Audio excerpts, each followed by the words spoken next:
And if you play like the biggest person in the world's there, you know, if you play like you're playing to... try to think, who's a famous record producer? I can only think of Tony Visconti.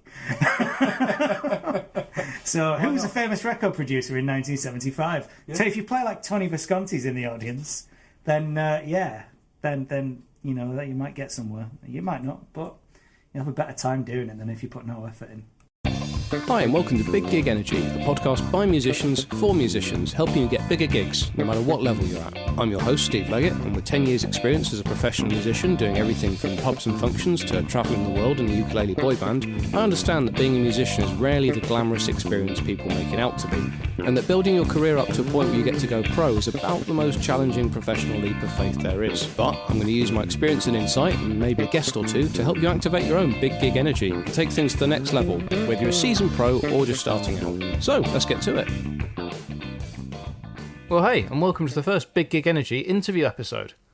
These will give you a break from just hearing my voice and act as case studies to try and unearth some pearls of wisdom from professional musicians as to how they got their biggest gigs and what helped them take the plunge to go pro, in addition to showcasing some people that I really admire and dig working with.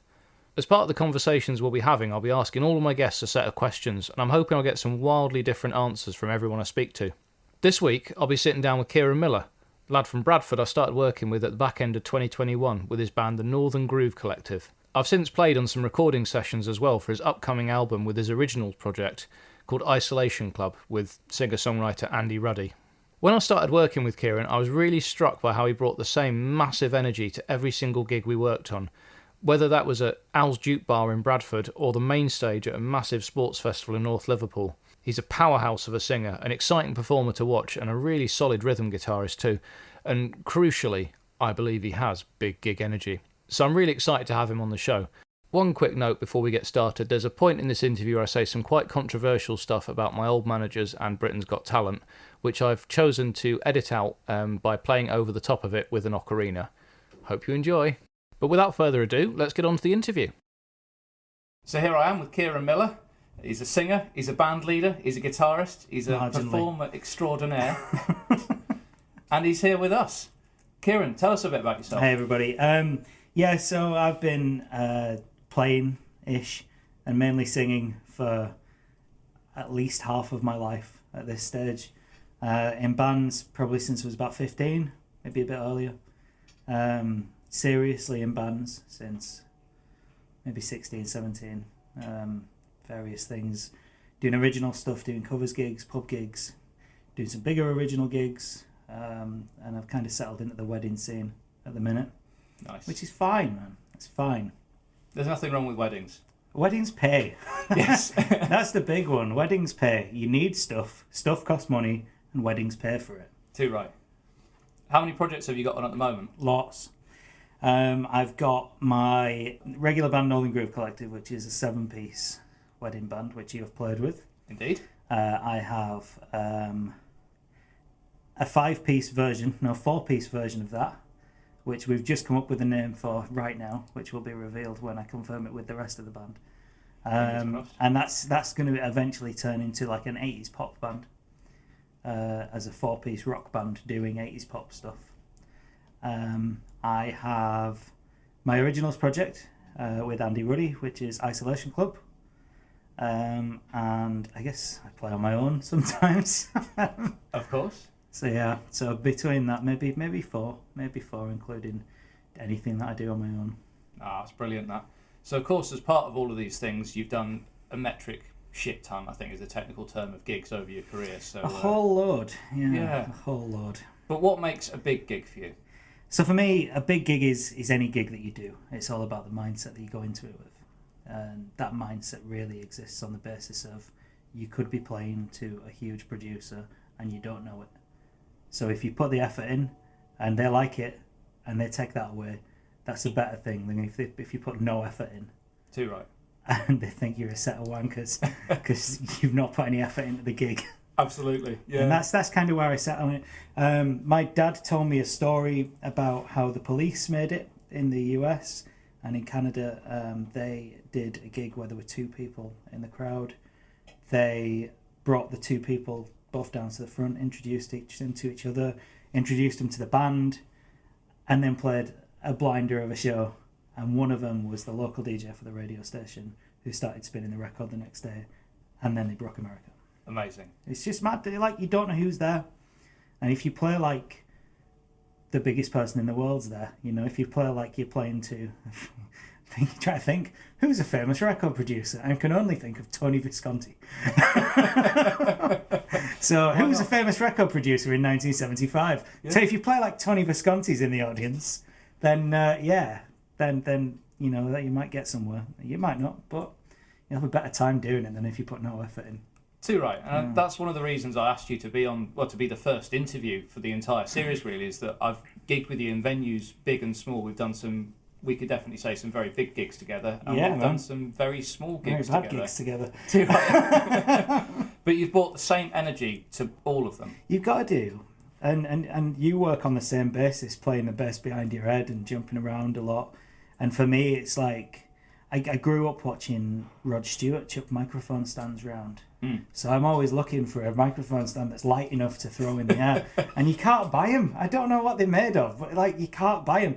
You get these big fucking steel things, and you still like chuck it up and upside down and throw that around. But yeah, like, that's kind of where I sit with it. And I see like videos, people take videos, and I watch them. I'm like, I've kind of developed a prowl. I've taken a prowl on recently. Just like prowl around the stage. Signature. But that's confident. Yeah. That's like when you see like a tiger like in his thing at the zoo, and he's sort of like, well, I'm only in this small enclosure, but I own this shit because I'm a tiger. To a point, and kind of to that point, you know, when like caged animals are going a bit crazy and they march the same line. Yeah. That's more like what I'm like. Stage size dependent. That's it, man. Just that those few steps forwards, turn, and backwards, and turn, nice. And just like.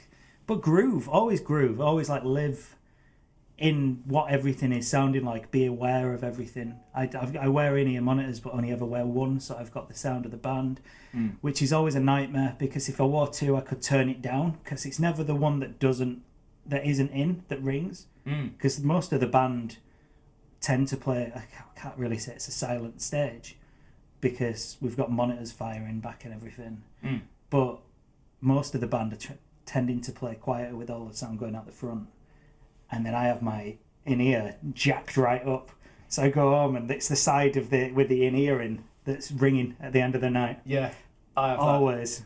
Anytime I do bandioki, it's the same, because you have to have the sort of the original guide track for the karaoke going on in your ears, and then you've obviously got the sound engineer making comments about whoever's singing at the time, but you have to absolutely crank it, because if somebody's singing Proud Mary like 2 tones out of key and 4 bars behind the rest of the band and the music, you really need to not hear them. So I have to just have both in and on ear bleed volume to block it out. Yeah, you're not listening to what they're doing. You're just going for it. Absolutely.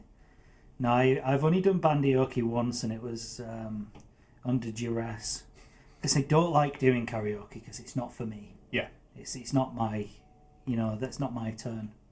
People pay me to sing, because when people say to me, "What do you do?" "Oh, I sing." Sing a song for me then. Oh, fucking pay me. That's where I live on that. Oh, pay me. So yeah. Absolutely. But yeah, I got pushed into bandioki in Manchester, and kind of said to the guys, right, I don't want to do any of the songs that are on this list. Do you do Never Too Much by Luther Vandross? And I went, yeah, we could do that. I said, okay, right. So we'll go twice around the intro, then just follow me. Nice. And grab the mic, grooved around the stage. And at the end of the night, the keyboard player was like, do you reckon you could come in depth for us? I never heard from him after that, but I would have been quite keen to go in depth with him. A good band. It's the thought that counts, isn't it? Absolutely. And their kind of first step keyboard player has played with Northern Groove as well at this stage. He was on the gig that we did in Huddersfield. Bonfire Night. Yeah, really nice guy. And a great keyboard player as well. It's good to know good people. I think that's the main thing. You've got to build up a road, particularly you'll know this as a band leader, you've got to sort of have a Rolodex on Absolutely. of all the good players. We need a drummer. Okay, here we go. We'll look for a drummer. Usually it goes Greg Gallagher, first choice. And then Tom Monk is now a good choice. There's a guy in Bradford, Sean Bartle. He's a fantastic drummer. I'll be missing out people and upsetting people, but So there's some names missing by omission. Absolutely, there. But that's the joy of knowing so many great people. Is that it's just like you're spoiled for choice sometimes once you know the good ones. Well, we've got technically 4 decent drummers in the band, and the bass position is kind of a rolling whoever can do the gig. But we've got the regular drummer Travis, we've got the keyboard player Joe, and also Thomas, who is the bass player when he's available from London, who's doing a fucking drum degree in London, and also Simon, who is the percussion player. He's a great drummer as well. Not convinced he's got a drum kit anymore, but he's a great drummer. Indeed. Sai's dad has played drums with us before. No way. Yeah, he sat in for a few when I think Trav missed a gig and Sai was on drums, and then we did a bunch of Elton John songs. Oh, quality, yeah. Tim Gilroy came and sat in on the drums, and that was good. Really good do. Oh, brilliant. Yeah. So looking back at gigs you've done across your career, obviously they're all big gigs and you've treated them as big gigs, but like, what is the sort of objectively biggest gig you've played? Like when you look back and you think, yeah, that was a belter. We, before we were just doing the wedding stuff, we were going out as DMA, not the DMAs. They came after us, which I'd just like to... But they came out around the time that we launched our second album, which was fucking annoying. Because we rebranded, so the band was Do Miss America. We rebranded completely to DMA, like changed everything. You can't re-change things once you've got your Facebook page and everything, and rebranded the whole thing. You can't rebrand it for 6 months, and it must have been like a few weeks after that. The DMAs came out. It's a swine, that. Fucking people call it. So we booked the DMAs. We're like, fucking haven't. We sound nothing like them. Yeah. And we're all from Bradford. But no, the band that we were doing, DMA, at the time, we released the second record and got on one of the sell a bunch of tickets gigs with Alabama 3. Oh, yeah. Who, for anybody who doesn't know Alabama 3, firstly, listen to Alabama 3. Exile on Cold Harbour Lane is a great record. But we got on a gig with them down in Brixton. So we took the Bradford minibus crew, 2 minibuses full of people from Bradford. Excellent. And it was really good. And we just, we played a half-an-hour show, and it was just great. Really enjoyed it. Those are great gigs where you sort of go on and you sort of, you get the tickets to sell and all this sort of thing. And then it's a nightmare, though. It's a nightmare. Like, because you're collecting money from people who say, yeah, I'm really keen, and then they're not, and then they can't come. Yeah. But you've booked 2 minibuses based on the fact that you're taking 40 people that have said, yeah, we'll come. Yeah. Or however many people, yeah, we'll come.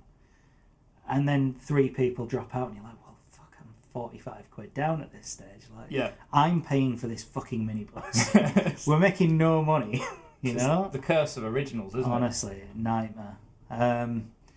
But no, it was a good gig, a really good gig. And there were quite a few bands on as well, so there were quite a few people there. And because of that, we had a great crowd. Obviously, we'd done Rent a Crowd a little bit as well, so that worked very much in our favour. But yeah, it was just on. It was one of those nights, we're just on. Everything hit. Yeah. And it was good that we could kind of launch the record, because we'd not released it at the time, so we kind of rushed the production of the albums to be able to sell them on the night. Of course. And then we did a little mini launch there, and then did a bigger launch back home. Brilliant. Probably a few weeks after. Because they're quality albums as well. I've listened to them. They're really well written, well crafted, even though they're obviously quite a few years old now. Yeah. They've really stood up. It's weird listening to them now, because it's so far away, you know. I think the first album, the last track that I wrote for it, we demoed the whole thing, and everybody went on holiday, apart from me, and I wrote the last track while I was there and played it to Andy, who's in Isolation Club, who played on that record as well. And he's like, man, you've got to record this. This has to go on the album.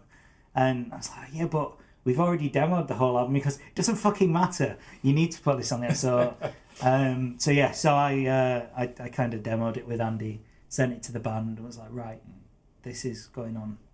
Here we go. And it worked really well. The whole thing was good, but like I say, it's so far away. that was 2011 that we wrote that. Yeah. So we're sort of 12 years out at this stage, and it feels like covers in a way. Yeah. So I can play those songs on my own, and they don't feel like my songs anymore. I get you, because it was a very different person. Yeah, exactly. Really weird. I'm speaking to now. Exactly. Really, really strange. And it's also really strange when you've got people singing words that you wrote back at you. Yes. I find that odd. Yeah. It doesn't happen very often. Yeah. But occasionally it does. Yeah. And that song, Georgia, that was the last one, was kind of the one that took people a little bit off of the first record. And that's one that I'll still play now. And when I play that, if the particular people are in the audience and I see them singing, I'm like, this is weird. That's an amazing this feeling. This is weird. That is an amazing feeling. This 10-year-old song. But yeah, no, it's a nice song. I like listening to it. I like playing it as well. Yeah. Yeah. That's quality. But obviously your current originals project, Isolation Club, tell us a bit about that. Yeah, so me and Andy went to school together. We were best mates at school. Started in a band, maybe aged 15, lying about our ages so we could play in pubs. As you do. And we were kind of the first ones to do it. Andy had a PA system, which was very useful. Essential, some might say. Yeah, absolutely. Particularly at that age. So we did a few original stuff. Well, we did original stuff with Strays. Then Andy moved to London to do some music stuff, so that kind of fell apart, and we always chatted but never really hung out because we never saw each other because neither of us had any time. And the back end of 2017 we got together at his mum and dad's house, who'd moved from Bradford up to just outside Glasgow, and we wrote a couple of songs over 2 days. We thought, this is good. That was the end of 2017. A year and a bit went past, where again we had no time, nothing at all. And 2019, sort of the Easter, we wrote another 2 songs. We thought, right, great, EP. That was in an afternoon as well. So we'd done 2 songs in 2 days, then 2 songs in an afternoon, and they were all good. And we're like, oh, this is really easy. We don't have any time, and we kind of put it down to the fact that time pressure makes us work better, because we're like, right, we've got this amount of time, we need to be productive, and we're super productive. Amazing. So we did that, and the EP that we wrote, we recorded that, got it all done, a few days at Prospect Studios in Bradford, and Andy went off to do a co-write with somebody the day after we'd finished, and then we did another co-write session the day after that and wrote 2 more songs, both of which, one of which I think is the best song we've got. So we had to chat about it. We're like, right, well, we've got these 4 songs, and we've got another 2, and we'll just see what we can do. And Andy had loads of different things on at the time. Like, I don't really write on my own.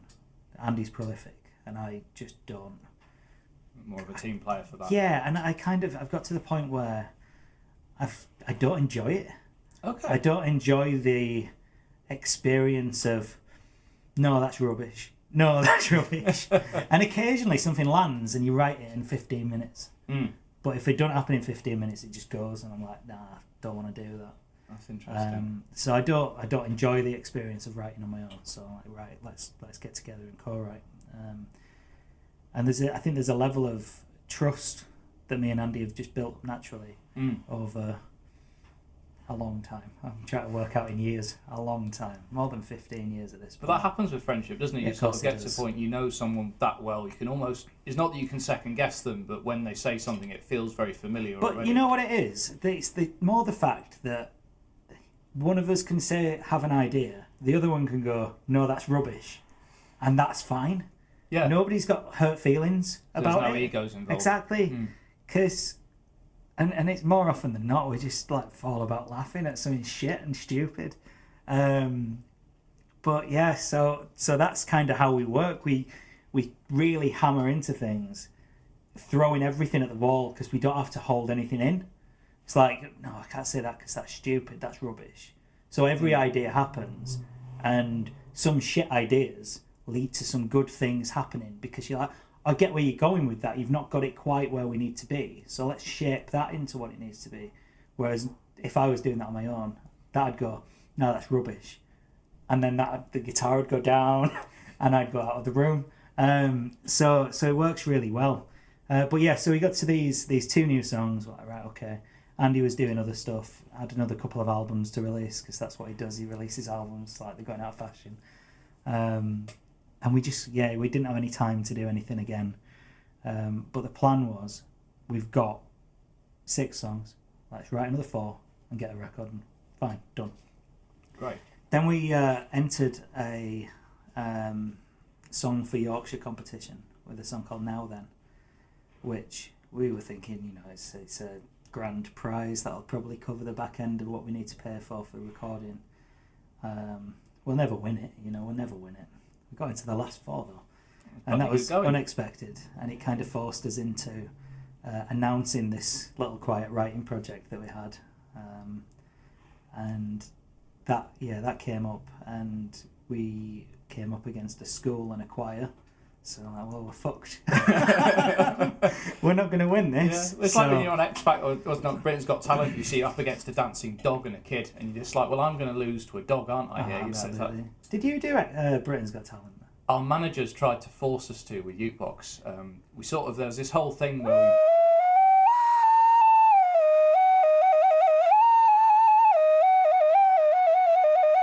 Which is why I didn't want to do it. We'll have to censor that.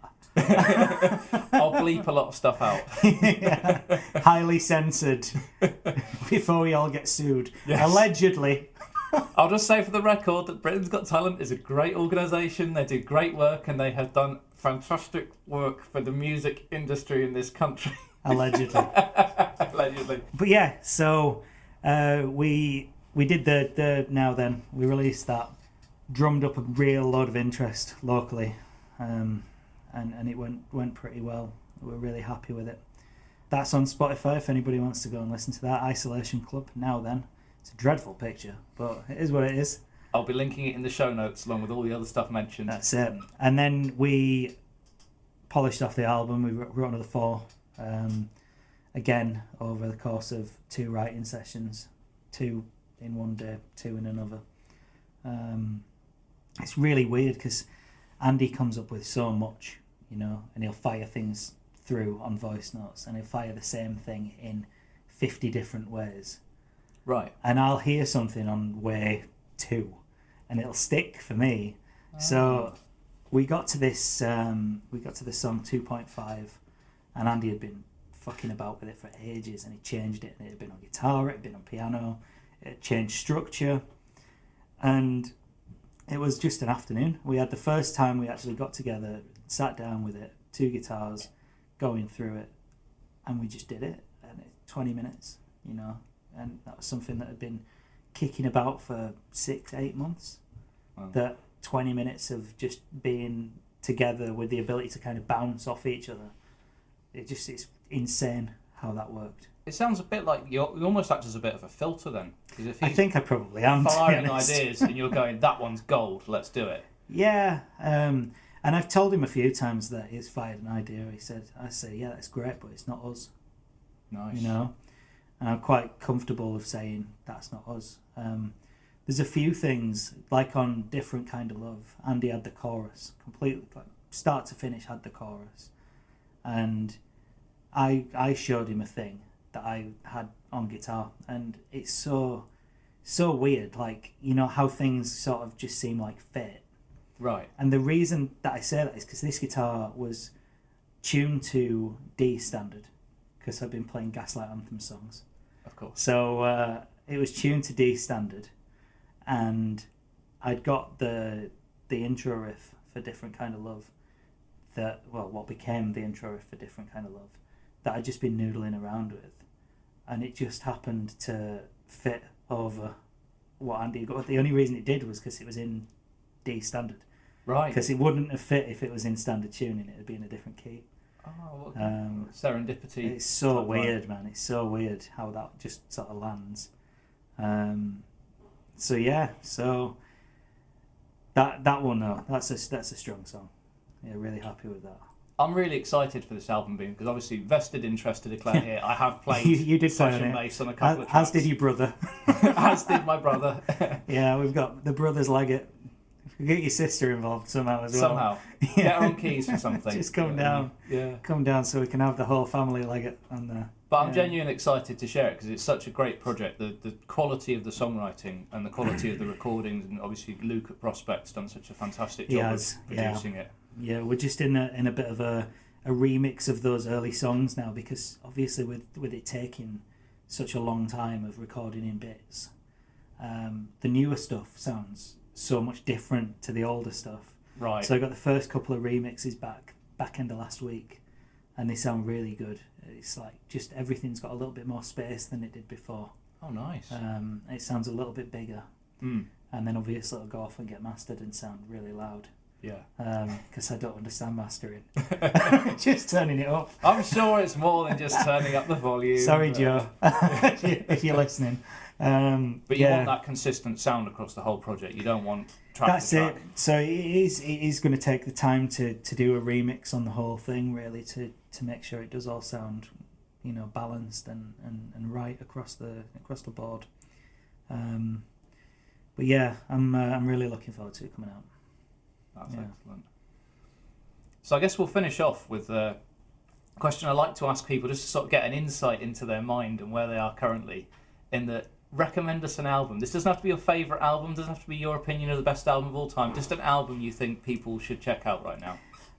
So a guy that I discovered a few weeks ago, Marshall Crenshaw, his debut album, he is just great. He's so good.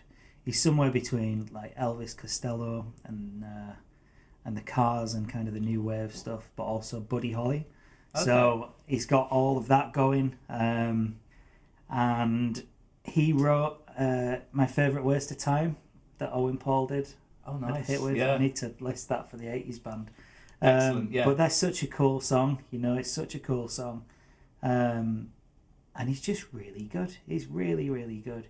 And the record, I kept expecting to hear Duff songs, and the worst song on it is like a 7 out of 10 song. Like it's just a straight blues. Yeah. But everything else is a bit weird and a bit clever, and the way that he kind of works the words in and he changes, and like there's half bars here, and it's just it's really, really cool. And I did a bit of digging, and he is a big influence of the guy from Gin Blossoms, who are another band that I absolutely love. And there's another album, Congratulations, I'm Sorry, and also New Miserable Experience. The first two Gin Blossoms albums are great, yeah. Oh, quality. Because I was impressed listening to it, because I remember going through and going, oh, this sounds a bit like Full Moon Fever by Tom Petty. And then I looked at the date and it came out like 5-6 years early. I think Full Moon Fever was, 87, and this was 83? 82, I think. 82. Yeah. But it is nice. It's very... It's because he played a lot of electric 12-string on it. Right. So the whole thing has that kind of jangly 12-string sound, which has become my favourite thing. Right. And it's become my kind of thing, really. Like I bought a Taylor 12-string at the start of last year, and it's just great. I've acquired a new 12-string since then as well, a Fender 12-string. That's beautiful as well. That was a bequeathal. Is that a word? It is now. It is now. It was bequeathed. Words are like jazz. If you use them twice, they're a thing. Yeah, absolutely. No, that's it. It's a lick. So it was bequeathed, but it's lovely. Again, another and a completely different sound as well. They sound totally different, and it's just great. It's so nice having loads of guitars, as you well know. Absolutely. It's just not nice having no space. So what is it? What is it specifically about the sound of a 12-string that you're drawn to? It's just jangly. It's just a great word. Yeah. But it is. It's just jangly. And it's shiny and bright. And I mean, a lot of the reason that I bought the acoustic 12-string was to play Rod Stewart songs from the 70s. Got you. And I've done that and I've enjoyed it. But generally, I just think they sound really cool and they sound really full and big. I joke about not being any good on guitar, and I'm like passable, and I'm improving. I've got my strap back, and I'm enjoying playing that.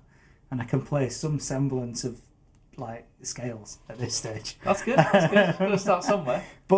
And I know a shitload of chords, but the when I could play like a bit, you know, I played a 12-string. I was like, this is fucking great. I sound good. I sound good. So I always thought I'd really like a 12-string because I'd sound good.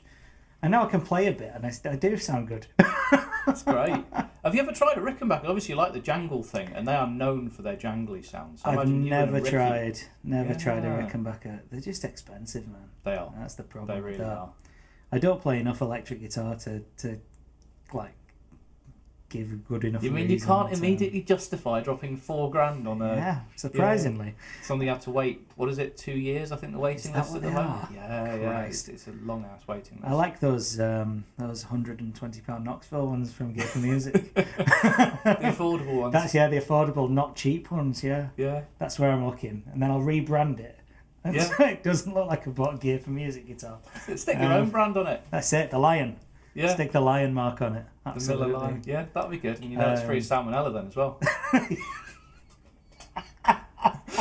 Oh man, if there was ever a bombshell to leave this podcast on, that might have been and on that note, Cieran Miller, thank you so much for coming on Big Gig Energy. No worries.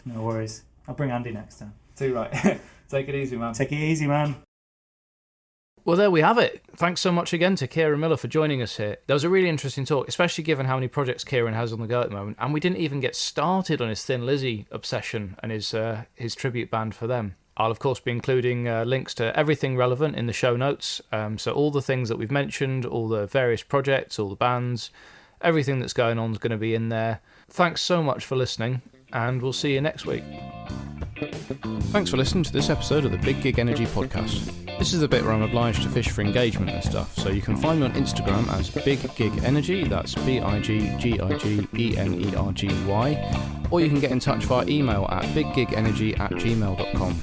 I'll link anything relevant in the show notes below, but otherwise, if you've had any thoughts on this episode or would be interested in some one-to-one coaching for yourself and or your band, feel free to get in touch. Otherwise, do all the usual social media stuff, I guess, and let's keep the discussion going. Many thanks as ever to all my supporters and collaborators, and as always, best of luck with your next big gig.